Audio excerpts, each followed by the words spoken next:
Hey, we're daydreaming here. We just with the vibe right there. Sorry about that, everybody. I was just getting into it. Why? Because I need to know, where are you celebrating July 4th? Where are you celebrating July 4th? Put that in the comments. We just finished off Juneteenth celebration. Now we're moving into July 4th. My guest today is truly an astral soul goddess, an exceptionally gifted and a seasoned recording and performing artist. Also a songwriter, singer, composer, producer, arranger, choreographer, curator, and most importantly, a committed cultural arts activist. I love it! Internationally known, whose performances are breathtaking. Here to discuss the Cherry Hill Arts and Music Waterfront Festival is my very good friend, Navasha Daya. How you doing, Navasha? Woo! Welcome to Naijha Speaks. Oh, wonderful. So where are you spending your July 4th? Where are you spending it? Oh, I'm spending my July 4th at the 6th annual Cherry Hill Arts and Music Waterfront Festival in Baltimore, Maryland, at Middle Branch Park, located at 3301 Waterview Avenue, right across the Hanover Street Bridge in South Baltimore. That's Woo! Who else is spending their July 4th on the waterfront? I know I am. Landon Kush is going to be there, and a ton other bunch of vendors. So this is going to be the place to be on July 4th. If you are in the Baltimore area and the surrounding area, you need to be at the Waterfront Festival. All right, Navasha, who are you? Yes. Like talk to us. Tell us your story. Oh my Lord, who am I? What do you do and why? What do you do and why do you do? What do I do is different. Okay, so what do? I am a professional performing and recording artist, obviously. We talked about that earlier, and traveled the world performing, and I'm very honored to have done that since I've been a professional singer since I was 10, 13. So when you get paid, that's when you're professional. And I've been traveling the world and performing, and I'm also an arts curator, arts educator. As you mentioned in the bio that you shared, also I'm co-founder and deputy director of an organization, a nonprofit organization called the Youth Resiliency Institute. And so I've been doing that work specifically in an organized way under the organization for 12 years now. And we are citywide in Baltimore, Maryland. And we're also based in Baltimore, Maryland, throughout Baltimore, Maryland, focused in a community called Cherry Hill, thus the Cherry Hill Arts and Music Waterfront Festival, and in East Cleveland and Cleveland, Ohio as well. And so for me, I have other facets of myself. I'm like an ordained faith minister. I do healing work, all these kind of things, but it all culminates in myself as an artist. And so I use all these tools and all these things that I do in the community, on the stage. So on the stage and in the community, that's Navasha Daya. And it's much needed, especially in the Baltimore community. And I know in Baltimore, everything is so sectioned off. When I first moved down here, it was just interesting to see, some people on East wasn't traveling West, East, but I'm an explorer. So I got to go all around. So I didn't understand this whole ideology about you're not going, I'm going over there, because every neighborhood has a different personality and a different culture, and all the neighborhoods are beautiful. Talk to me a little bit about what's happening at the Youth Resiliency Institute, and is that playing into the Waterfront Festival in any way? Yes. So the Youth Resiliency Institute is the conceptualist. We conceptualize the festival, and we also are the managers of the festival. So we produce the festival. I'm co-director of the festival. My husband, Fanan Hill, who is the executive director of the Youth Resilience Institute, is a co-founder and co-director. And then Mama Shirley Folks, who we've met and who invited us into Cherry Hill, opened the way. She's a lifelong Cherry Hill resident and an elder. She co-founded and dreamed about the festival with Fanan for years, for over 5 years, talking about it when we first came to Cherry Hill. And then it manifested in 2017 with zero private or public funding, which is how we started our organization as well, because we like to show proof that something works before asking for funding or looking for support. And we work really hard to make sure all of our programming, everything we do is free. for the young people we work with, for the elders. So our organization, the Youth Resilience Institute, recognizes is a creative-based rites of passage organization, cultural arts organization based in the community. And we have partners, citywide, nationally, and internationally. And we work to assist with elders, children, and youth to identify and their authentic self through arts and culture, to train them and encourage them to be public speakers, to deal with and bring change in the community, see what that needs to be changed, and be assisted in the process of organizing campaigns and things that actually assist with change in the community. So we're a very unique organization, because when you're a community-based arts organization, it's a little different, because you're not doing arts for art's sake. We're utilizing arts to bring change. So we use different mediums of arts. We have dance, we have drumming, we have poetry, we have definitely visual arts, music, whatever is needed, and whatever is requested, and wherever skills the young people and the elders come with. Like when we started doing drumming, it was because they said, we want to do drumming. I was like, really? Then we brought a drum teacher, man. They was rocking it out. It was the whole family coming together. So for us, to be a community arts organization, you have to be flexible. So your programming may change. Like during the COVID pandemic, specifically in 2020, we were just coming off of our 2019 festival with like 5,000 festival goers. You all were there, of course, and with fireworks and all that kind of thing. And then we had to shift, and the funding that we had shifted, was redirected to supports, really like food and things like that. And so we started delivering food to elders in the community of Cherry Hill. Our young people did that as well. And then we realized the way that we could engage our people outside at Middle Branch Park. So we had outdoor public, cultural arts programming outdoors for the whole pandemic time. And then when it got cold again in the fall, we just switched to virtual. The other thing too is that because of the nature of the pandemic, we switched our festival to virtual, because we knew that we had to shift to accommodate what was needed, and we didn't want to drop the ball for Cherry Hill. We were like, no, we're going to still have a festival, and we're going to do it virtual. And I think we were the only ones, or the few of those who actually produced a virtual festival that year. And we did it with zero private or public funding, just partnerships. We have great partners, film, recording, artists. I knew that I would perform every year. I donate my performance every year. I pay my musicians, but I donate my performance every year. So I said, you got me. I'm going to perform.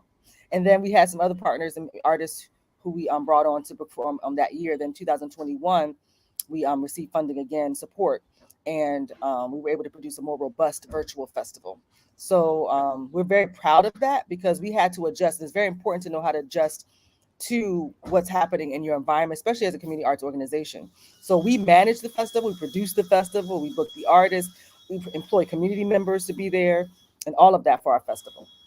So I'm so happy to see the festivals coming back. I'm just so happy to see the festivals coming back. I mean, it's a good time now, because I couldn't even take our festival virtual, because it's about the food. And now that we're talking about the food, Land of Kush is one of the plant-based vendors. I don't know how many plant-based or vegan vendors that you have at the festival.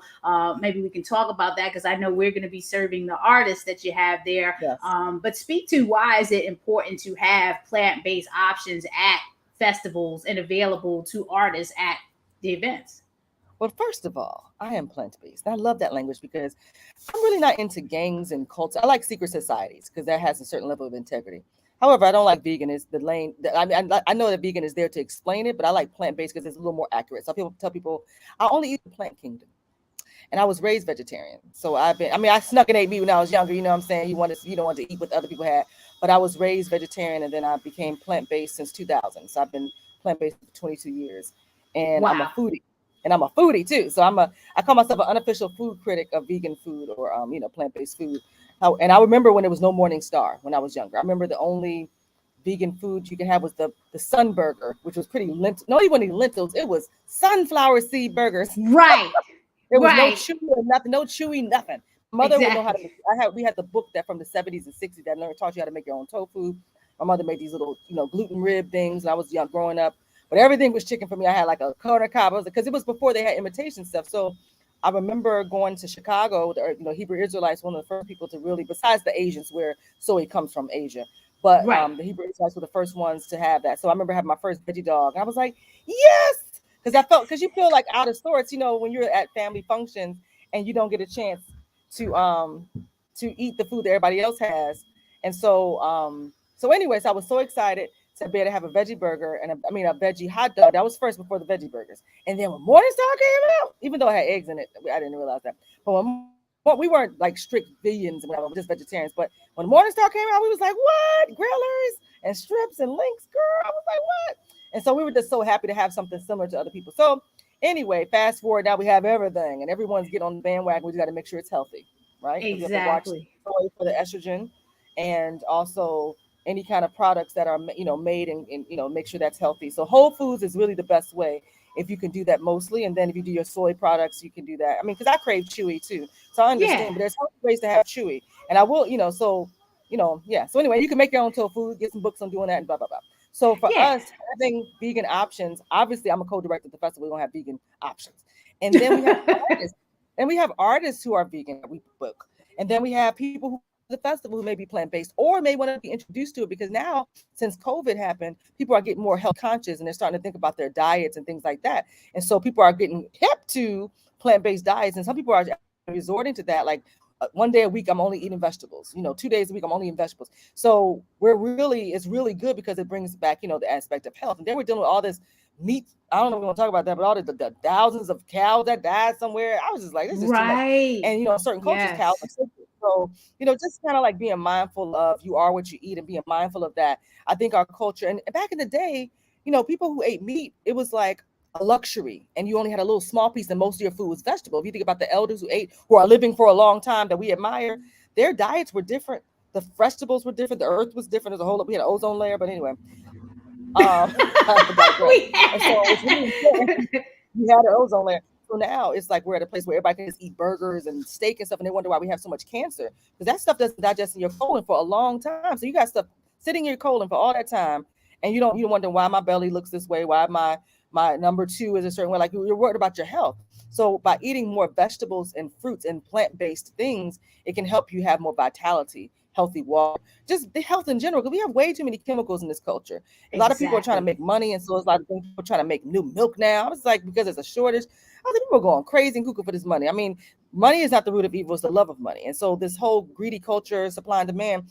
Back in the day, we also had our own gardens and stuff. So we shifted from us knowing how to do it ourselves so that people can make money off of us. And now we really have to return to that, which a lot of people did during the pandemic, I found. So plant-based options are important and crucial. I'm going to circle it back around. And so that's why we had to make sure people like Land of the Kush, like you all, are there so people can be introduced to or say, I want to get some of them vegan ribs, man. That was good. Those things. Then they come to your restaurant, and then you have a new person that comes to you. So that's very important to us that we are supporting businesses, but also introducing things to people. And we are so honored and happy to do it. No, that was great. That's exactly what we need to hear. And Land of Kush is happy to be there and happy to promote the plant-based lifestyle and give the people some good food. Talk about some of the challenges that you or your organization is facing and how you're overcoming them, and if you have a specific ask for the viewers. Mm-hmm. I don't want to say we have any obstacles, because we're not called the Youth Resiliency Institute for nothing. We're very resilient. We look at obstacles, we get over the obstacles. Initially funding Black-led and founded organizations. And I like to say founded because the money shifted during the COVID pandemic to Black-led or women-led and things like that. A lot of companies hired people for their companies to be forward-facing to get those funds, to adjust them instead of just, so that's something. So founded is what we like to say. We really don't have any we were very blessed. I mean, it's been 12 years. I want to say us being Black-led and founded did shift the journey of us receiving funding. We're not trust fund babies. I'm not, so when you're Black, there's a little kind of a different journey of getting funding. There's a different journey of quote unquote trust. There's a different journey of people saying, oh, you deserve this. You have to do twice as hard. You have to show what you're doing till it's not undeniable. So it's just very unfortunate, that part, but we don't mind. We knew what we were dealing with. And so we're here 12 years later with proper funding, with support, and having, some of our young people coming back we work with, they were 13, now they're 30, and they're working with us, or someone who was, 7 and now they're 21 and they're working with us. So we are really excited we think about succession, very much so. So I'm looking at some of my young people, like, who's going to take this over when we get too old? We don't want to do this no more. The festival and our organization. So we're very, very mindful, because we watch a lot of our elders who have transitioned to becoming elders and watch their journey of acceptance of that, first of all, the initiation it takes to do that, and then also the passing on. And so we're just trying to be ahead of the game and ahead of the process because we're a rites of passage based organization. We utilize those components. We are very mindful of the changes in life and the changes in the human development and things like that. So a part of that is becoming an elder. And so when you go to that, and then we work with elders, and we make sure we do that because elders need to be utilized because they, there's no such thing as retirement. You have a wisdom, you have guidance, you can be assistance in some way, you should be more comfortable. So anyway, so for us, we don't really have any obstacles. It's support funding, getting the word out about our organization, what we do, so we can have, more support, so we can employ, because we employ community members. We don't just employ people we know and our friends. We employ community members. We train them. And so we're supporting the people that we serve. We're employing people from the community we serve. And that's very important to us. And so putting the money in the pockets of the businesses in the community, putting money in the pockets of the businesses and people around the surrounding South Baltimore community is very important. So employing, printing companies and people like that from the area. So for us, it's more so about spreading the word about work and looking, go to the website, youthresiliencyinstitute.org, if you feel like donating to our Arts Relief Fund or to our regular programming, or we want to get a regular cycle of paying. A lot of people, another thing, that there's businesses that have to do end of the year funding and donations. So that could be another angle. It don't have to be your money personally. If you work at a company, you can request that we are the organization, and we're under Fusion Partnerships Inc. So it's a little process. You have to talk to us, not just donate directly. That's a that is a social justice fiscal sponsorship organization that exists to be a fiscal sponsor. They're not an organization that says, hey, you can join us and do this while we do our work. They exist to be a fiscal sponsor. So we're under them as a partner, as an organization. So the money will go to them and then go directly to us. So that's a way, but also to spread the word about our program. And so our festival is huge. We want people to come and experience the culture of our organization. So you get to see how we program. We really incorporate family engagement in our work. So you just come and see that experience. And from there, you'll see how you want to get involved. You can volunteer. We're always looking for volunteers and people who want to share something. But we vet you, though, because we're very protective of our people. So we got to make sure you're still in alignment of culture that we do, because we're very into emotional intelligence. So the way we work with our young people and our elders is very specific and unique to the leadership of myself and my husband, Fanon Hill, who's the executive director of our organization. So we're very mindful of the training that you have to go through in order to work with us also. Very, very important. There's no major, I mean, the racism that happens in funding. I mean, we all know that. I presented to all kind of people who don't change their style of funding. So I'm kind of like, okay, that's you're preaching to the choir, running the Black Bed Society, the small nonprofit we have, and also trying to seek funding for festivals and events that we put on. I know the language. I know exactly what you're talking about. So you are blessed. And I need to put up that blessed photo that you have here. Navasha Daya is blessed. You can see it in the picture there. She is definitely an astral goddess, I swear. So just the spirit alone. We have a couple of comments here. I just want to highlight. Okay, thanks for tuning in. Michael, 4th of July is when the sun is farthest from Earth. We're symbolically independent from sun on that day. Ooh, that is deep. And then Love Land of Kush. Love Land of Kush Food. Thank you, Michael, for your support. Appreciate it. Now, I have a 10-year-old daughter. How will we go about engaging in work with the Youth Resiliency Institute? What would be that step in that process? Because that's what this festival is all about. It's a fundraiser, or it's a celebration for the Youth Resiliency. It's a celebration. It's a celebration. When we did the virtual, we were raising funds, but for the festival, we just keep the link up there for people who might want to donate in the future, or whatever. But it's really a celebration of actually, we're celebrating the bicentennial of Harriet Tubman this year at our festival. Woo! So she would have been the bicentennial, the anniversary of Harriet Tubman's birth is what we're celebrating. As you see, she's in our logo. That's our girl. Yes, you know what I'm saying? She's overlooking and guarding for our festival now and forevermore, because she was born in Maryland. And so it's very important. We'll have some literature and things dealing with that. And ever since we've had our festival on the 4th of July, we always have, Harriet Tubman on the scene, someone reenacting her, Frederick Douglass, because we want to really deal with the fact of what 4th of July represents to this country and how it relates to African Americans and other people of brown and brown color. And so that we understand that this is a different kind of experience for us. We're also honoring Black veterans from Cherry Hill this year, because We're dealing with war veterans, we're dealing with Independence Day. So let's honor the people who fought for this country in a real way, specifically because Cherry Hill was created as a red line community to put African Americans after World War II and Korean War, because whites not want, they were concerned about blacks being in their neighborhoods. And so they said, put them over there. Now there's a little regret because we're a waterfront neighborhood. And so there's a lot of development happening. And so the community is very serious about maintaining their community and fighting a lot. I'm on the Cherry Hill Community Coalition board. I'm a resident of Cherry Hill now. I'm also on a couple other boards, Cherry Hill Strong and other people, and just making sure that we're fighting for the equity in the community and anti-racist practices. And so we are making sure that is maintained. So it's very important that people understand that our festival is about freedom and liberation for all people. It's not necessarily focused on, thank you, not necessarily focused on just the normal thing, but it's also given a changing the narrative to be more inclusive, because this country was built on a lot of things that are not balanced and not positive, which I'm gonna be nice about.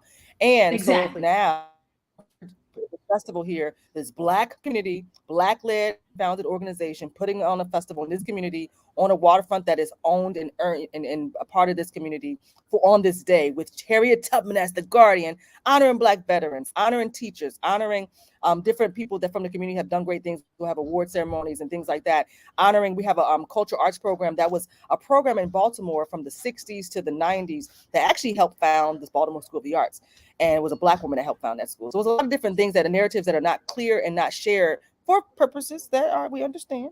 And so we're going to showcase those things. We partner with them to showcase that information. So they'll be doing a homecoming to get all these adults who are now graduates of that program from the 70s, who are now in their 40s and 50s, to come back and tell their story to show how that program worked. So organizations like the Youth Resiliency, you imagine the arts and culture we do with having artists like me working with children in the community, that happened all throughout the city of Baltimore in the 70s, 80s, and 90s. Before all the gang activity got really crazy, okay? That's history that you won't know if you're not from here, obviously. And I'm not born here too. I had to be educated in that. I came here to go to Morgan State University, MSU, and never left. And so, that kind of thing is really important to us, showcasing this. And out of that came AFRAM. Out of that came a lot of things, a lot of festivals. So you'll find more about that at the information table for that. Angela Kukui is the lead curator of that information and is a graduate of that program. So she's bringing everybody together. They're trying to get stories done, trying to gather all these people who did it so we can make the case that this is important. And so we have those kind of things. And then there's family engagement. There's, activities obviously for children. We always make sure we have, different activities for children so that they're having fun too. My biggest dream is to have a Ferris wheel and all kind of stuff. But safety comes first, but just making sure the children are robust. And then we also make sure our elders are comfortable. So we make sure there's golf carts that can pick up elders. If we notice someone's trying to walk down the thing, we try to get one of our staff to get them. So it's a really serious family friendly event, because in family, you don't let your grandma trip and fall. So we're not going to let you trip and fall. Everybody in my family, really, the human family, as one of our elders shared before she transitioned, she did a project about the human family. So we're about the human family. So all races, everybody's welcome. And we're focused on Harriet Tubman's bicentennial. We're going to have fireworks in concert with downtown at Fells Point at 9:30 p.m. So we'll have our own fireworks at the Tapsco River in concert with the fireworks at Fells. I keep saying Fells Point. Is it Fells? Yes, Fells Point. Excuse me, downtown. And so we'll have the sky lighting up from both ends so that we feel the community really loves that part. They're really excited about that. Last year, 2019, they said, you all brought the mothership to Cherry Hill. So to us, it's about community pride, your culture and racial pride. It's about neighborhood pride. It's about city pride. It's about, then you have the American way and, all these different aspects of how we're trying to change the narrative of this country. And there's a lot of us who are trying to make sure the truth is out there, so the education is proper for everyone. Because I had a lot of people who identify as white get really frustrated with the fact that they weren't taught the true history of how African Americans were treated, how the aspect of us building this country for free. We were Wall Street. We kind of still are, but we'll talk about that another time. And how we went through something called chattel slavery, which is not regular slavery or indentured service that people try to make it all nice and stuff. And even with Juneteenth and just try to hide the fact that we free. I mean, it's just so much, and we see that that's happening, but we're shifting that narrative. Like, no. Let's elevate this. Let's be in nature. Let's be on the grass. Let's identify the elements, the water. Last year, our theme was water has no enemy. This year is the, celebrating, Tubman 200, a celebration of freedom seekers, past, present, and future. So we're always going to come with a message to bring healing, to bring unity, and to bring self-understanding of your culture, your race, and yourself. I love it. I'm so excited. Like everything you just said. I mean, I've always, and it's actually, I found out about you, Navasha, at Afram when you were performing with Fertile Ground. And, you Mhm. know, the fact that you stepped into the restaurant and you started my, it was just, it's just amazing time, great connections. I'm going to have a wonderful time. And the fact that Lana Kush is going to be there, it makes it Yeah, even yeah. more exciting. So, where do you go from here? Okay, so are there any other events down the line that you want to talk about in this interview? And how can people connect with you and your organization directly? I mean, I have the Cherry Hill Fest website down there, but are Mhm. there any other IGs or socials that you want to Yes. share? So we have youth resiliency at all the different, Facebook, Twitter, Instagram, and we post a lot and about the organ. I think our organization posts more than I do as an artist. But anyway, and so and so you always can see what's happening. We have an annual Juneteenth celebration we've done. It's our 5th year that our young people lead that we had and we honor. They have elders village and the elders get fed and the whole thing, and our young people lead it. So we have that annually. And then we have our Cherry Hill Arts and Music Waterfront Festival. We usually do Kwanzaa engagements as well. And then we do whatever comes up that's needed in the community. So for us, we also have, a documentary coming out of movie called Soul City Cleveland that's being produced and directed by my husband Fanon Hill, the executive director of the Youth Resilience Institute, about soul music in Ohio. So that's coming Nice, down the line as well. nice. So we have a lot of different things, and we're doing that in concert with everything we do, which I don't know how that happens, but it does. And so, and I'm working on a new album as well, which is called Legacy, a tribute to Gil Scott Heron. And so, Woo! we're just really dealing with liberation. We're just dealing with self-actualization and knowing who we are, because we just need so many reminders, because this world can kind of distract you. Social media can distract you. They say there's proof that social media and looking at devices can lower your level of empathy. So we're just dealing with a lot of different shifts, a lot of different people who are sad, who have lost people to COVID, but lost people to violence, lost people to disease. And so it's a really interesting time, because usually we have our normal kind of deaths. Now we had this huge group of souls that left the earth from COVID. That's a Right, huge deal. That's millions right. and millions of people that left the earth from a disease. And so, from a not disease, it was actually something else. But anyway, but they left the earth. So, it's just one of those things where we're really holding a space, because we know that there's sensitivity. We know that there's people trying to figure out, what do I do now in my life? Who am I? And so to provide a space for that through our organizational programming, through the festival, through myself as an artist, through the things that we work through in projects, it's really important to us. That's kind of the center of our work: healthy cultural identity, self-identity, family engagement, community organizing, advocacy, but strategically, because we're not yellers, we're not fussy people. We're strategic. It has to be in a process and decency and order, and making sure that there's some harmony and some kind of outcome that's balanced. We're not just yelling for yelling's sake, as some people may want to imitate from those times. But they have to understand, in those times it was very organized. It wasn't just some happenstance. Somebody spoke well, and it was meetings and a small group of people that kept it, Right. as Papa, I call him Papa Jimmy, but James Baldwin would say, a small group of people that kept this thing together. And so, there's a collective of us who around the world who do this work, and we just try to stay looking at each other. Everybody's too busy to meet or anything, but you just watch each other as you do the work, to help uplift humanity and remind us and remind ourselves as we do the work, and collect, family members who are of the same like mind. Exactly. Now, No as matter I what put race. up, Yeah. exactly, as I put up the where are people celebrating July 4th, we're gonna have some comments where people are stating, and thank you, Miriam. I know Miriam, so and I think she's in the Midwest too. I Mm-hmm. forget where, but 4th of July is not for us people of color to celebrate, because of what 4th of July is really about. 4th of July came about because on that day, the Caucasian American were free from British rule. And so on that day, they celebrated their freedom. They decided to make it Mm-hmm. a national American holiday. The problem as to why this is not a holiday to be celebrated is because while they were celebrating their freedom from British rule, Africans were not free. They were being slaved in bondage. And she goes Mm-hmm. on to to share more about the narrative of the truth, and it's still being a celebration day from British rule. It's still, in fact, regardless what narrative people want to come up with, Africans were still in bondage. What do you want to say about that? So I Yes, I mean, understand. I mean, I'm from African Liberation. My mother was she was vice president of the UNIA in Cleveland. So I was raised in African liberation and consciousness. I went through rites of passage. I been to Africa on the continent. I'm an initiated priest. I mean, I understand all those narratives. For us, it's really about the fact that we had to claim that space. and we had to claim that land. And for us, we don't change the narrative because we know what the history is. However, moving forward, we are putting Harriet Tubman right on there. And also, it's a day historically that we were off work. And so we're just going to celebrate together on that day. We chose that day. A community member asked us to do an event because we had our festival on different days. We had in August the first year, the winter sol, the hold on, not the solstice, the equinox.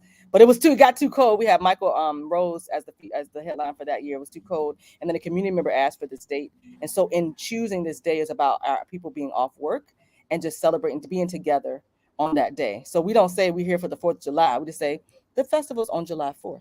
And so that's Right, exactly. The celebration can be whatever you make it. And I think in this day and age, we can celebrate. Oh, well, look, we're celebrating Maryland Vegan Restaurant Month because we created that. You know what I'm saying? That's something we want to celebrate. I mean, and at we're this very mindful point, of the narrative. We understand the narrative yeah, she's talking about. Mhm. exactly. So, whatever you decide to do, you got to be well and be safe. I appreciate you coming on, Navasha. I'm going to share that banner again for the 6th annual Cherry Hill Arts and Music Waterfront Festival on July 4th at Middle Branch Park. I will tell you, it is a beautiful setting. If you've never been, you want to go this year. The Youth Resiliency Institute, in partnership with the Cherry Hill Community Coalition, they're presenting this Tubman 200, a celebration of freedom seekers. So, if you're not doing anything, you need to come down to the waterfront because it And is we'll have going to African be. immigrants there. We'll have continental Africans there, immigrants, refugees on the site, as well as Latino music. We're just trying to celebrate all the different cultures at the festival. We do work to do that every year. Again, Navasha, I'm looking forward to seeing you on July 4th with Land of Kush food and to enjoy, as I won't be working. I'm going to be out there with my Oh, daughter you're not? eating, Oh, no, you celebrate. gotta No, work, I'm girl. not working. I'm going to be to celebrate. I Oh, do that wow. every year. I'll be in the festival. What are you talking about? I'll be Okay, enjoying the okay, festivities. I do it all the time, okay. capturing, capturing Oh, the essence nice. on Naijha Speaks. So that's what That's we're going right, to be girl. doing That's right, out girl. there. Let's go. Yes. Anything else you want to say before we go? Now, I just want to thank you for having me on here and sharing with this community because this is a part of my community. As I shared before, I'm plant based. I haven't really done a lot in a sense of like forward facing with that. I mean, people know if they know me. I don't put it online like I'm plant based. I don't do that necessarily, but I'm a holistic wellness practitioner, so I was raised with that. I remember not having any except like maybe penicillin growing up. We had hot cayenne pepper pills and enemas when I was growing up when we got sick. And so I remember growing up with herbs and things like that and things from the earth to make sure we're healed. So I was raised that way. So I appreciate this movement. I appreciate what you're doing with this platform. I appreciate the Land of Kush and the food and the program that you all produce, not just in the with your festival, but also with the other program you've done through the years. And I'm very aware of that. And so we love the partnership, and thank you for feeding me and our artists who are vegan. Thank God, so I can be. I don't have to worry about that. And so just we want to see you there in the place. If you can come, be there. We have people from Toronto, and then we also partner with Lou Field. So the next day there's Oh, a yeah. tour of the Harriet Tubman spots the next day, and we did that in 2019 as well. We had people from the islands, from Toronto, from different places that did that tour last year. And we'll partner with the Maryland Tourism. So Harriet Tubman's being celebrated throughout all of Maryland for this year. So we're not going to stop here. This is just the starting point of celebrating our Black veterans from Cherry Hill and South Baltimore, and also celebrating Mama Tubman, who needs to be deified. But that's another story. Mama Tubman, whose energy, as our young people have learned and shared in their poems, has really been the narrative shifter with this freedom thing, with this bondage thing, with this chattel slavery thing. And we're going to make sure the truth is out there about the truth of this country, because that's the thing we have to be upfront with there to make sure we know the truth, because people really didn't know the truth. African Americans don't even know the truth, let alone people who identify as white. I say that because that's not really a race, but who identify as white, whatever race you are, people don't know the truth of this country. So we have to Right. be forward facing and productive and saying, up, this is the truth, and we're going to deal with this where we Exactly. are. We're not going to act like it We're didn't exist. As powers that be exactly. are trying to shift it with history books and stuff like that in different states. So this is a real serious time where our history is they're trying to erase more of our history. It's already a lot erased, but they're trying to erase more of our history to power, people who feel like they're powerful and not understand the source is the most powerful. So Exactly. we have to all be forward facing. Everybody has their role, and I respect everyone's role. Even demonic things are there to make sure you're really aligned with the light. So that's Well, there you have it. You just heard it from the astral goddess. So, with that said, I please, everyone, be well, be safe, and check out the Cherry Hill Arts and Music Waterfront Festival on July 4th. Thanks again. And shout out to Unchained TV for allowing me to contribute on their platform. They want to know what's going on this side of the world too. They're on the West Coast, we're on the East Coast. So this is what's happening in Maryland and specifically in the city of Baltimore. We holding it down on the plant-based and festival tip. All right, everyone. Talk to you soon. Tune in again next week, Thursday at 11 o'clock. NaijhaSpeaks.com.